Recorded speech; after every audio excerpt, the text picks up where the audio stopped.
झालेली आहे आणि म्हणून ते काढलं मी सांगायचं एवढं सर लोक घाबरल्यावर होणारच आहे मला.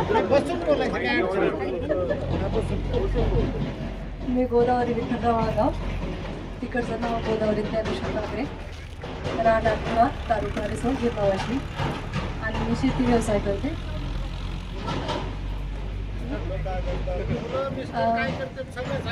माझे मिस्टर पण शेती करतात आणि माझा लहान मुलगा MBBS 3rd इयरला आहे यावर्षी आणि मोठ्याचं BSc ॲग्रीचं कम्प्लीट झालं आहे आणि त्याचा स्पर्धा परीक्षा देत आहे.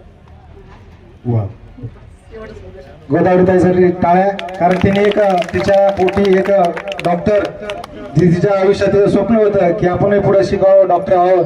तिने आज तिच्या मुलाच्या दृष्टीने किंवा मुलगा डॉक्टर करून ते स्वप्न पूर्ण केले. तिच्या खूप खूप धन्यवाद. तिच्या नावाने टाळ्या होत्या.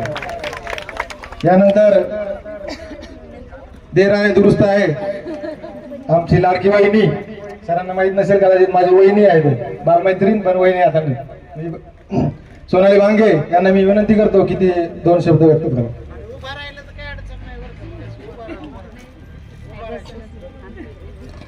माझं नाव सोनाली भांगे, तिकडचं नाव सोनाली संदीप उगे, राहणार कंकरवाडी, तालुका रिसोड, जिल्हा वाशिम. मला 2 मुलगी आहे. मुलीचं लग्न झालं. मोठा मुलगा बी फार्मसी करतो जालन्याला, छोटा औरंगाबाद, छोटा 11वीला आहे. शाळेविषयी काही 2 शब्द, शाळेतील काही आठवणी बालमैत्रिणीच्या? आठवणी तर खूप आहेत पण आता सांगता येत नाही ना, बोलायची डेअरिंग नाही राहिली आता. त्यावेळी चांगलं बोलायची, चांगलं गाणं पण म्हणायची, सर्वात जास्त बोलायची आणि तिची पण खूप शिकायची इच्छा होती. पण तिने तिची मुलगी D.Pharm आणि मुलगा B.Pharm करतोय. खरंच तिचं खूप खूप कौतुक. एकदा पुन्हा एकदा तिच्या नावाचे टाळ्या. यानंतर गंगासागर तांदळे यांना मी विनंती करतो की त्यांनी आपले मनोगत व्यक्त करावे. माझे नाव गंगासागर भगवान तांदळे, सासरचे नाव गंगासागर भारत बनगर, राहणार पांढरवाडी, तालुका गेवराई, जिल्हा बीड. मी एक अंगणवाडी कार्यकर्ते या पदावर काम करते. माझी मोठी मुलगी इलेक्ट्रॉनिक इंजिनिअरिंग करते, छोटी कम्प्युटर इंजिनिअरिंग करते, मुलगा 12वीला. मला आता अंगणवाडी कार्यकर्ते लागण्यासाठी 10वीची 8वी होती, माझी 9वी झाली ना. मग मी नंतर 7 नंबरचा फॉर्म भरला. मला आठवण झाली दाभाडकर सरांची त्यांची की 10वी काढतो. पण लग्न झाल्यानंतर 10वी तर 10 वर्षानंतर मी 10 वर्षानंतर 10वीचे पेपर दिले बीडला. नंतर 10वीचे पेपर दिले आणि अंगणवाडी कार्यकर्ते पदावर पदक. या कर्तृत्ववान महिलेसाठी पुन्हा एकदा जोरदार टाळ्या. गंगासागर तांदळे, तिची बी खूप शिकायची इच्छा होती, तिचा मुलगा बी इंजिनियर आहे. क्या बात आहे. असेच ज्यांची शिक्षणाची इच्छा मान्य साहेबांमुळे रेखा जाधव यांना मी विनंती करतो की त्यांनी त्यांचं 2 मिनिटं मनोगत व्यक्त करावं. हॅलो, माझं माहेरचं नाव रेखा दिगंबर जाधव, सासरचं रेखा रामेश्वर गावाने. माझं मूळ गाव आहे शिंदे वडगाव, पण आम्ही घनसावंगीला राहतो आणि मी शॉपी चालवते. माझा एक मुलगा आहे, एक मुलगी आहे. मुलगी BTS करते आणि मुलगा 12वीला आहे. मिस्टर पण शॉपीत चालवतात. हां. शाळेतील आठवण? शाळेतल्या आठवणी खूप आहेत. आता छान गाणं म्हणायची, एक गाणं, एक फरमाईश. मला गाण्याची बोला ना, हरिभाऊ गाणं. परदेश आहे परदेश. दुसरे गाणं मराठी कोण?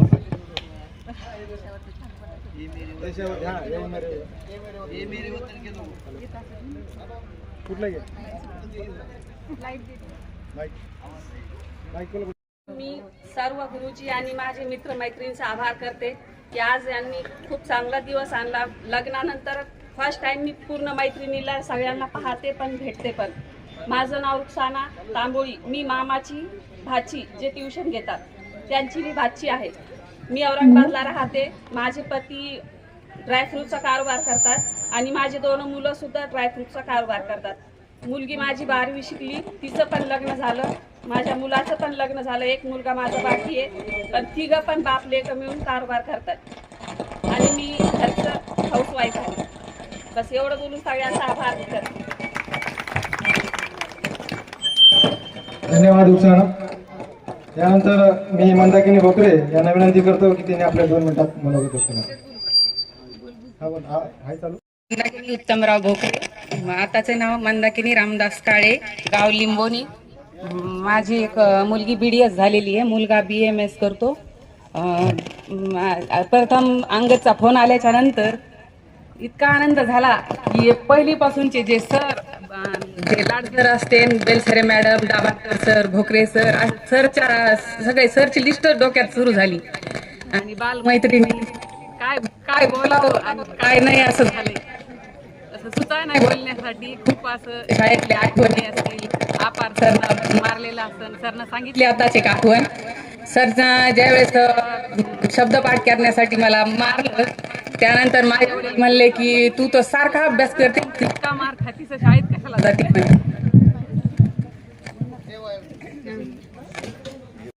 दत्ता रक्ताटे,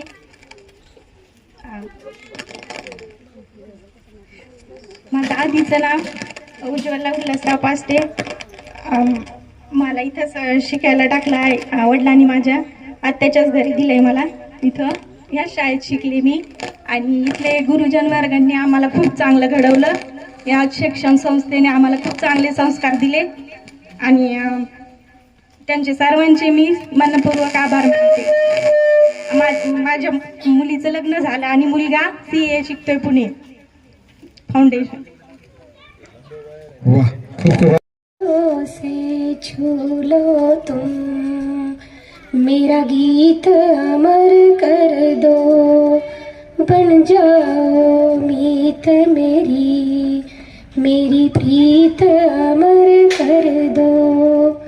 ना उम्र किसी ना हो, ना जन्म का हो बंधन, जब प्यार करे कोई तो देखे केवल मन, नई रीत चला कर तुम, ये प्रीत अमर कर दो. होठों से छू लो तुम, मेरा गीत अमर कर दो. जग ने छीना मुझसे मुझे जो भी लगा प्यारा, सब जीत किए मुझसे, मैं हरदम जी हारा. तुम हार के दिल अपना, मेरी जीत अमर कर दो. तुम हार के दिल अपना, मेरी जीत अमर कर दो. होठों से छू लो तुम, मेरा गीत अमर कर दो. माझे इथले नाव सीता बाबूराव काळे व सासरचे नाव सीता नवनाथ बंग, राहणार कोल्हार, तालुका राता, जिल्हा नगर. मी 7वी शिकले, पण माझे मुलं मी खूप भरपूर शिकवले. एका मुलीची माझी MSc झाली व जॉबला लागली, दुसरीचं MA झालं. IT पार्कमध्ये कोर्स करून जॉबला लागली पुण्यामध्ये. शाळेतील आठवण, शाळेतल्या आठवणी लक्षात नाही. खूप खूप खूप अभिनंदन. जोरदार टाळ्या यांच्या. आमच्या मित्रांचे होम मिनिस्टर, कोणाला काही बोलायचं का? बरं, शेवटला संधी त्यांना. मित्रांनो, तो काळच वेगळा होता. आजच्या धकाधकीच्या जीवनात ती शाळा आपल्याला बरी वाटत होती, कारण तो काळ असा होता की त्या काळात संपर्काची साधने कमी होती, येण्या जाण्याची साधने कमी होती, मोबाईल नव्हता, मीडिया नव्हता, इंटरनेट नव्हता. आणि आज आपल्याला मुलांना जर सांगितलं की आम्हाला मोबाईल नव्हते किंवा त्यावेळेस मीडिया इंटरनेट नव्हतं, तर त्यांना विश्वास बसणार नाही. आपला फक्त कार्यक्रम चित्रहार, मोगली, शक्तिमान, कॅसेटवरचे गाणे, बोरकोट, कुरमुड्या, संत्रा गोळ्या, शाळेतली कबड्डी, शाळेतला खो खो, घटक चाचणीची भीती, गव्हाणे सरांच्या माराची भीती, आपासरचं शब्दपाठ करायचं टेन्शन जरी असलं तरी त्या कारणामुळं आपली जी मैत्री आज पण टिकून आहे त्याला कारण खऱ्या अर्थाने त्या काळातल्या त्या गोष्टीच होत्या आणि त्यामुळंच आज पण आपली मैत्री कायम टिकून आहे. पु ल देशपांडे म्हणतात, रोज आठवण यावी असं काही नाही, रोज भेट व्हावी असंही काही नाही, एवढंच कशाला रोज बोलणं हवं असंही काही नाही, पण मी तुला विसरणार नाही याला खात्री म्हणतात. आणि तुला याची जाणीव असेल तर त्याला मैत्री म्हणतात, त्याला मैत्री म्हणतात. यानंतर माझ्या मित्रापैकी सर्वात प्रथम मी हनुमानजी पोवळ यांना विनंती करतो की त्यांनी 2 शब्दात आपले मनोगत व्यक्त करावे. हॅलो, मी हनुमान विठ्ठल पोवळ, सागर सहकारी साखर कारखाना इथे लिपिक या पदावर कार्यरत आहे. मी आपल्या बॅचला 9वी पासून अटॅच झालो. 2 वर्षात भरपूर धमाल मस्ती केली. यानंतर जे गुरुजनांनी शिक्षणाचे धडे दिले त्याचं आयुष्यामध्ये वेळोवेळी त्याचा उपयोग झाला. आणि आज ज्या शिक्षकांनी तासिका घेतल्या त्याचा उपयोग येणाऱ्या आयुष्यामध्ये नक्कीच होईल. पावलोपावली त्याचे आपल्याला ही होईल. आता मी माझ्या मैत्रीबद्दल थोडं सांगणार आहे. ज्या गोष्टी करताना अडचण येत होत्या, मी अपंग असल्यामुळं मला माझ्या मित्रांनी शाळेत प्रत्येक ठिकाणी सांभाळून घेतलं आणि मैत्री यामुळं मी भरपूर काही शिकलो. जसं पाठात पोहणं हे शक्य नव्हतं, एक अपंगाला पाठात जाऊन पोहणं शक्य नव्हतं. फक्त एक मैत्रीचा एक अदृश्य हात मागे होता. चल तू टाक उडी पाठात, होईल. त्या पद्धतीने पोहायला शिकलो. त्यानंतर जॉबला गेलो. जॉबला अपडाऊन करत होतो. आमचे मित्र हरी ढेरे याची एक आतोनात इच्छा असायची, हो पोवळला गाडी पाहिजे, अपडाऊन करतोय, कुठतोय हात करून जातोय. तरी आम्ही एक गाडी घेतली. पण आमचं दुर्दैव, अप्पा महाराज आता दिवंगत, त्यांची गाडी घेतली आम्ही. ती काय आम्हाला जमली नाही. ती आम्ही पडली, ती विकून टाकली. तो प्रयत्न फेल झाला. त्यानंतर मग आगाव सरांना पण हे मनात खदगदत होतं, हो आपला मित्राची आहे परीक्षाने आहे, जॉबला जातोय. पण काय आपले पण गाबूडचा, हो गाबूड सराची एक सेकंड गाडी होती, ती सरांनी घेऊन दिली. तेव्हापासून बरंच ठीकठाक चाललं होतं. असंच आणखी एक ढेरेच्या संबंधातला एक माझा अनुभव आहे. आम्ही पैठणला गेलो बरेच दिवसानंतर. आणि पैठणला गेल्यानंतर आम्ही भिंतीपर्यंत गेलो, म्हणजे डॅमच्या भिंतीपर्यंत गेलो. पण त्या भिंतीवर एक असं कठडं होतं. पण ढेरे असा मला वाटला, बाबा तू आता इथपर्यंत कधी येशील किंवा पाण्याचं दर्शन कधी घेशील. तिथं वर जायला थोडी अडचण होती. पण ढेरेची एवढी उत्सुकता होती, बाबा तुला मी उचलून वरती बांधतो, पण तू हे केलं पाहिजे. फक्त हे घडतंय कशामुळं, मैत्रीच्या पाठबळामुळं. आणि यानंतर आता आपण आयुष्याच्या उत्तरार्धात, म्हणजे अर्धा आयुष्य आपण जगलोय. आता सरांनी सांगितलं आरोग्य जपा, त्याचा आम्ही नक्कीच विचार करू. सगळ्यांना थोडेफार आजार सुरू आहेत, त्याचाही विचार करू. आणि सरांनी जे तासिकेत मार्गदर्शन केलं, अतिशय आम्हाला एकदा 10 वर्षात याचा उपयोग होणार आहे. वेळोवेळी 10-15 वर्ष आत्ता शाळेतले दिवस आतापर्यंत लक्षात राहिले. आणि हा कार्यक्रमाचे दिवस येणाऱ्या 5-15 वर्ष आम्हाला लक्षात राहणार आहे. म्हणजे आमच्या आयुष्याच्या शेवटपर्यंत थोडक्यात हे दिवस, हा दिवस लक्षात राहणार आहे. यानंतर आता सरांनी जे सांगितलं, आता आपल्या सर्वांचे माता पिता वृद्ध आहेत, त्यांची नक्कीच आपण आम्ही सेवा करू. सरांचा आम्हाला आदेश राहील, तो माता पित्याची सेवा करा, तो आम्ही आदेश नक्कीच पाळू. आणि मी विश्वास देतो की आम्ही सरांनी जे सूचना केल्या, आरोग्याच्या बाबतीत असो, माता पित्याच्या सेवेच्या बाबतीत असो, आणि सगळ्याच एक ग्रुप युनिटी वगैरे, मोबाईलपासून दूर, मोबाईलचं व्यसन कमी करणं, त्याचं सगळंच आम्ही करू. एवढं बोलून मी माझं 2 शब्द मनोगत संपवतो. जय हिंद, जय महाराष्ट्र. पवळसाठी जोरदार टाळ्या. पवळ जरी म्हणलं आपण आयुष्याच्या उत्तरार्धात, आयुष्य आता 40 नेक्स्ट सुरू झालंय. आयुष्य हे सुरू झालंय. जिंदगी की असली उड़ान अभी बाकी है, इरादों का इम्तिहान अभी बाकी है, अभी तो नाफी है मुट्ठी पर जमीन, अभी आगे तो सारा आसमान बाकी है. यानंतर माझा मित्र राम जाधव यांना विनंती करतो की 2 शब्द बोला. मी काय मिनिटात सगळं आठवून घ्या. आवाज येतो का? सर्वात प्रथम माझं पूर्ण गुरुजनांना एकदम मानाचा धन्यवाद. कारण असे शिक्षक मला नंतर कधीच लाभले. खरंच एवढी तळमळ होती शिक्षकांना. 8वी 9वी 10वी पर्यंत एवढ्या 3 वर्षांमध्ये. मी नंतर कॉलेजमध्ये 11वी 12वी केली, नंतर BSc कम्प्युटर केलं. परंतु माझ्या स्पर्धा परीक्षा फार कल होता. मला MPSCच करायची होती आणि अधिकारी व्हायचं माझं खूप स्वप्न होतं, म्हणून मी MA इंग्लिश केलं. MA इंग्लिश केल्यानंतर मी 5-7 वर्ष खूप MPSC खूप जवळपास 10 वर्ष तन मन धन अर्पण करून MPSC केली, पण परमेश्वराने मला काही वेळेस दिलं नाही. मग घरच्यांसाठी आईसोबत मी थोडा विचार केला की मला आई माझं काही स्वप्न पूर्ण होत नाही. तर आई म्हणे काय हरकत नाही म्हणे, तू जर नाही अधिकारी झाला तरी काय एखाद्या कॉलेजवर कुठेतरी लेक्चरशिप पण पुढच्या वेळी जॉईनिंग कर, कारण 15,000 रुपये कमावला माणूस सुद्धा पोळी भाजीच खातो, 1 लाख रुपये कमावला सुद्धा पोळी भाजीच खातो म्हणे, आणि अंबानी असेल तो काय नोटा खाणार नाही, तो पण पोळी भाजीच खातो. हे आईचे शब्द मी एकदम मनातून मला वाटले की मला काहीच नाही म्हणे, तू जरी लेक्चर जर झालास तरी तू स्वतः एखाद्या गाडी बंगला घेऊ शकतो, फ्लॅट घेऊ शकतो, मोटर 4 सुद्धा करू शकतो. म्हणजे जे काय कलेक्टर किंवा अधिकारी लोक जीवन जगतात ते जेव्हा त्या जीवन तू एकदम प्रकारे जीवन जगू शकतो, त्याबद्दल काहीच वाद नाही म्हणे. मग मी त्या दिवसापासून बिझनेस सोडा आणि एक कॉलेजवर मी गावाकडे आलो 1-2 वर्ष, आणि 2-3 महिने मी थोडं शेती करू लागलो. परंतु शेती करत असताना अचानकच मग आपल्या बागडे कॉलेजचे ते संभाजी कारखान्याचे MD डॉक्टर केदार साहेबांची गाडी आमच्या जवळ पंक्चर झाल्यानंतर मग पंक्चर झाली तर मी त्यांना गॅरेजवाला फोन केला की मला साहेबांची गाडी पंक्चर झाली, तू काय कर आपल्या शेतात गाडी आणि गाडीचं टायर वगैरे करून टाक. मग त्यांनी गाडीचं पंक्चर वगैरे काढलं, आणि मग मी साहेबांना म्हणलं साहेब आता खूप वेळ झाली, मला आता मुक्कामच आमच्या घरी करा आणि तुम्ही सकाळीच जा म्हणे. ते म्हणजे काय हरकत नाही. मग आमच्या घरी मी त्याला मुक्कामाला मग म्हणले सर तुम्ही एवढे चांगले बोलता, तुम्ही एज्युकेटेड आहात म्हणे, तर तुम्ही शेती वगैरे काय करतात. तर मी म्हणलं सर असं मला म्हणजे अपसेट झालं सर, म्हणलं कारण मला माझ्या अपेक्षा काही यश मिळालं नाही मला जीवनामध्ये, मी खूप अपसेट झालो. ते म्हणजे काय हरकत नाही म्हणे, आम्हाला शिक्षकांची गरज आहे आणि तुम्ही एकदम चांगले शिक्षक आहात म्हणे, शिकू शकता म्हणे कॉलेजवर, तुम्ही काय करा माझ्या संपर्कात राहा म्हणे.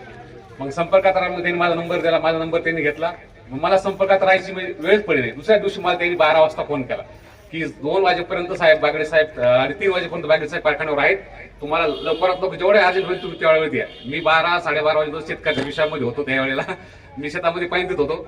तितक्याच वेळ मला सांगितलं की तुम्ही फक्त 2 तास वेळ आहे. मी 1 तास 35 मिनिटांमध्ये लगेच कारखान्यामध्ये गेलो, साहेबांसोबत भेट घेतली, साहेबांनी थोडीफार माझी इंटरव्ह्यू घेतली आणि लगेच इंटरव्ह्यू घेतला. मला सांगितलं की तुम्ही 5 मिनिट थोडं बाहेर बसा, 5 मिनिटं बाहेर बसा. पण मला बसा म्हणलं, लगेच माझ्या पाठीमध्ये केदार साहेब आले, त्यांनी सांगितलं की तुम्हाला आता जायचं कॉलेजवर जाऊन लगेच तुम्हाला जॉईनिंग व्हायचं म्हणजे इंटरव्ह्यू, तुमचा कमीत कमी शाळेत जाऊन ओळख तरी करा. त्या दिवसापासूनच माझी जॉईनिंग झाली, आतापर्यंत तुम्ही त्याच ठिकाणी. आणि शाळेचे एक आठवण जर म्हणलं तर शाळेचे आठवण भरपूर आहेत, कारण सरांचे शब्द एवढे बोलांचे होते, सरांचे शब्द एवढे बोलायचे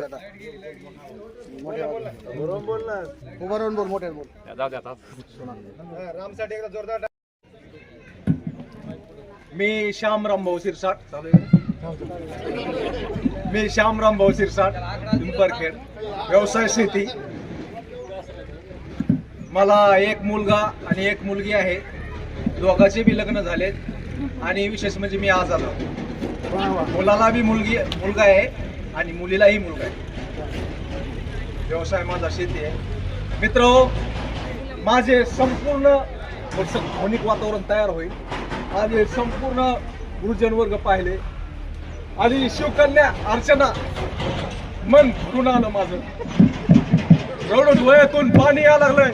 ह्या लोकांनी आम्हाला इथं राहून बोलण्याची ताकद दिली, शिक्षणाची ताकद दिली, मन भरून आलं माझं, खरंच मन भरून आलं. आणि मोगापासून मला बोलायचंय, पण हे लोक म्हणते श्याम कंट्रोल आले, कौरव कंट्रोल करू. मला हेच कळत नाही, कौरव कंट्रोल करू. म्हणून सांगतो, आपल्याला समय बडा बलवान, आपल्याला 1 दिवस शाळेत यायचंय. तर मी सगळे मित्र कंपनी डॉक्टर 1 महिन्यापासून बेजार आहेत. मी खरं तर मला तुम्हाला सगळ्या जणाला माझ्या मुलीच्या लग्नामध्ये एकत्र करायचं होतं. अंगातला विचारा तुम्ही, युसुफच्या हॉटेलमध्ये मी त्याला पहिलं शूट बोललो. अरे माझ्या मनात हे माझ्या मुलीच्या लग्नामध्ये मला सगळे लोक एकत्र करायचे होते, पण दूरध्वनीची कमतरता आणि मुला लोक पोहोचलो, पण तुमच्या लोक मी पोहोचलो नाही. त्याच्यामुळं मी काही तुमच्या लोक पोहोचलो नाही. म्हणून सांगतो मित्रांनो, त्यावेळेस ईर्ष्या नव्हती, की सुख दुःखाच्या खोट्या कल्पना नव्हत्या, की मोठी होण्याची धडपड नव्हती, होते फक्त ते निरागस आणि आनंदी जीवन. परंतु मित्रांनो, ते दिवस आपल्या आयुष्यातून गेलेत.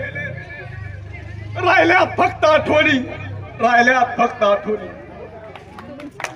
माझा 2 वर्षापूर्वी ऑक्सिजन झाला आणि त्या ऑक्सिजन मधून मी बाहेर आलो. खूप काही डीप मध्ये गेलतो सर, त्या ऑक्सिजन मधून बाहेर आलो आणि आजचा कार्यक्रम पाहिला. माझे अपार सर, माझे मामा खमके सर, मुंडे सर, हे लोकांना पाहून हृदयामध्ये खूप काही आनंद झाला. काय करावं असं काही कळत नव्हतं. मित्रांनो, खरंच मी मरणाच्या वाटेहून माग आलोय. त्याच्यामुळे मला आयुष्याची किंमत कळली. तेव्हापासून सगळं काही सोडून दिलं आणि सगळ्यांना मोकळं बोलतोय. सर, माझे अप्पर सर म्हणले, श्याम तुझा पहिल्यापासून स्वभाव तसाच आहे आणि अजूनही तसाच आहे. सर काही नाही, काही येत नाही माती संग, तुम्हाला सांगतो.